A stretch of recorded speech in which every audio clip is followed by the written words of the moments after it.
Assalamualaikum warahmatullahi wabarakatuh. A'udzu billahi minasyaitonir rajim. Bismillahirrahmanirrahim. Wassalatu wassalamu ala asrofil anbiya'i wal mursalin sayyidina wa maulana Muhammadin wa ala alihi wa sahbihi ajma'in, amma ba'du. Langsung saja, di sini kelompok 10 akan mempresentasikan hasil diskusi kami yang bertemakan konflik-konflik keagamaan di Indonesia, studi kasus Syiah, Ahmadiyah, dan pembangunan rumah ibadah. Langsung saja kepada pemateri, saya persilahkan.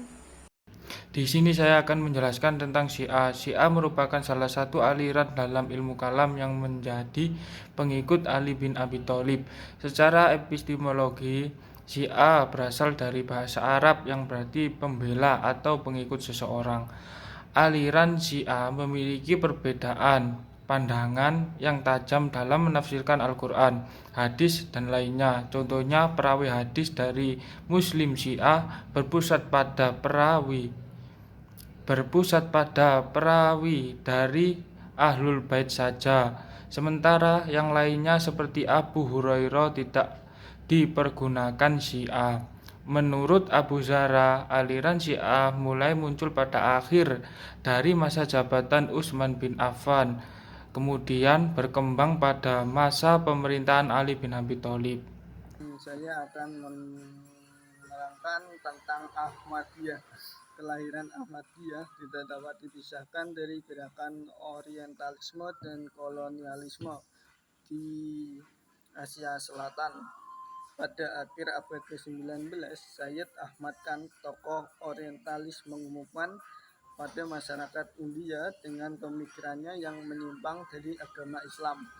Agar gerakan tersebut mendapat wibawa, maka ditunjuklah putra keturunan kerajaan Moghul India sebagai pemimpin dari gerakan tersebut. Ia bernama Mirza Ghulam Ahmad yang lahir pada 13 Februari 1835 di Punjab, India. Putra dari Mirza Ghulam Murtada dan Chirag Bibi. Mirza Ghulam Ahmad lahir pada 13 Februari 1835 di Punjab, India, ketika usia 40 tahun. Ghulam menulis sebuah buku yang berjudul Baharini Ahmadiyah, Argumentasi Ahmadiyah, buku yang berisi pengakuan dirinya sebagai Al-Mahdi.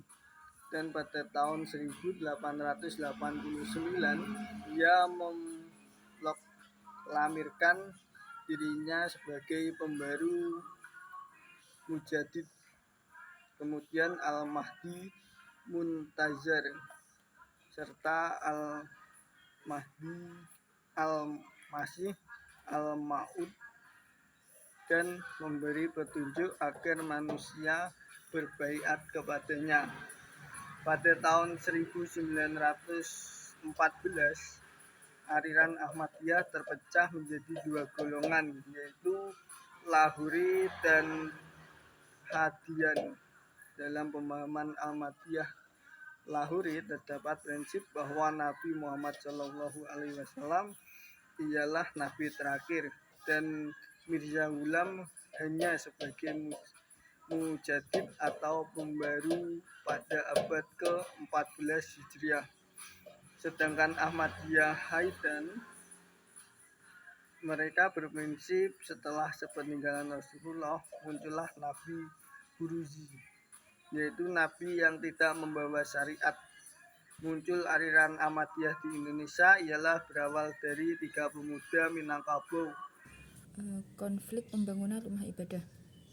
Konflik tidak hanya terjadi bagi masyarakat non-muslim saja, melainkan antar umat beragama. Konflik yang terjadi seperti contohnya konflik pendirian rumah ibadah, yaitu orang yang menganut agama Kristen mendirikan tempat ibadah di dekat orang yang menganut agama Islam. Konflik ini bisa berawal dari masyarakat Islam yang menolak pembangunan pendirian gereja di dekat masjid, sedangkan orang Kristen itu sudah mempondasi tempat ibadah tersebut. Orang Kristen tidak setuju karena ditolak oleh agama Islam. Sebab masyarakat merasa bahwa mereka juga berhak memiliki tempat ibadah sesuai dengan keinginan mereka. Konflik pembangunan rumah ibadah dapat menimbulkan dampak seperti timbul kesenjangan sosial antara masyarakat agama Kristen dan masyarakat agama Islam. Konflik ini biasanya diakibatkan adanya perbedaan kepentingan dalam suatu tatanan masyarakat, bahkan bisa jadi disebabkan karena perbedaan kepercayaan beragama. Konflik ini dapat memecah rasa solidarisme antar masyarakat. Dapat ditarik kesimpulan yaitu aliran Syiah merupakan sebuah aliran pengikut dari Ali bin Abi Thalib yang mana memiliki perbedaan pandangan di dalam menafsirkan Al-Quran, hadis, dan lain-lainnya.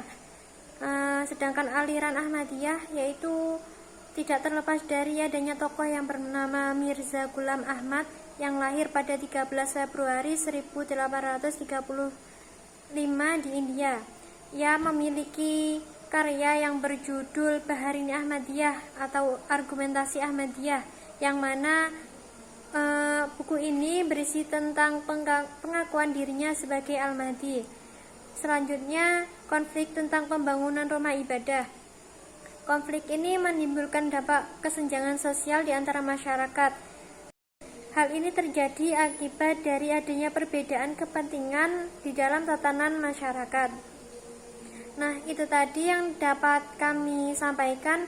Apabila ada kesalahan mohon dimaafkan.